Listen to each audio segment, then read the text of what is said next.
Hello friends, welcome to தமிழாச்சி சமையல். இன்றைக்கி சமையலில் என்ன பார்க்க போகிறோன்னா, நம்ம தயிர் எப்படி பண்ணுறதுன்னு பார்க்க போகிறோம். கடையில் இருக்கிற மாதிரி திக்காக எப்படி வீட்டிலே நம்ம பண்ணுறதுன்றத பார்க்க போகிறோம். வாங்க எப்படி பண்ணுறதுன்னு பார்க்கலாம். ஒரு பால் பாத்திரம் வச்சுருக்கேன். அதில் 2 டம்ளர் பால் ஊற்றிக்க போகிறேன். இது மொத்தம் 400 ml பால். இது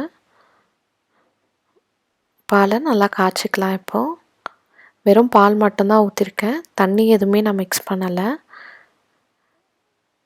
அதனால் அப்பப்போ நம்ம கலந்து விட்டுக்கலாம், இல்லைன்னா அடி பிடிக்க ஆரம்பிச்சிடும்.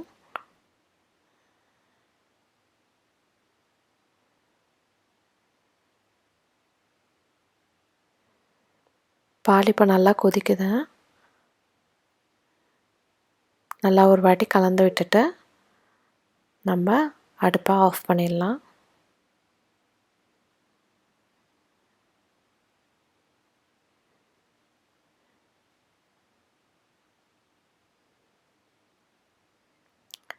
நல்லா ஆறட்டும். இது ரூம் டெம்பரேச்சருக்கு வரணும். வந்ததுக்கப்புறம் இதில் தயிர் நம்ம மிக்ஸ் பண்ணலாம். கொஞ்சம் நேரம் ஆறட்டும். இப்போ நல்லா ஆறிடுச்சு. நம்ம வேறு பாத்திரத்தை மாற்றிக்கலாம். இதை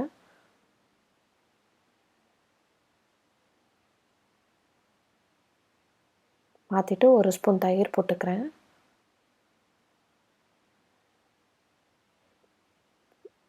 போட்டு நல்லா கலந்து விட்டுக்கலாம்.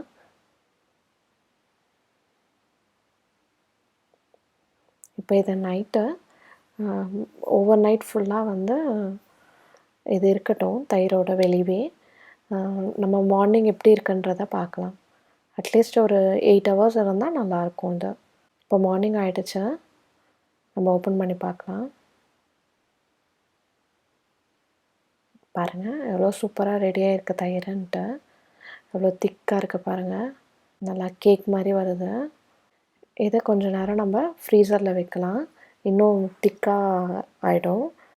ஃப்ரீசரில் ஒரு 1/2 hour வச்சதுக்கப்புறம் பாருங்கள் எப்படி இருக்குன்றத. கடையில் வாங்குகிற மாதிரி நம்ம வீட்டிலே ரெடி பண்ணிக்கலாம். கடையில் வாங்கணுன்ற அவசியம் இல்லை. இந்த மாதிரி உங்கள் வீட்லேயும் நீங்கள் ட்ரை பண்ணி பாருங்கள். ட்ரை பண்ணி பார்த்துட்டு எப்படி இருக்குன்றத சொல்லுங்கள்.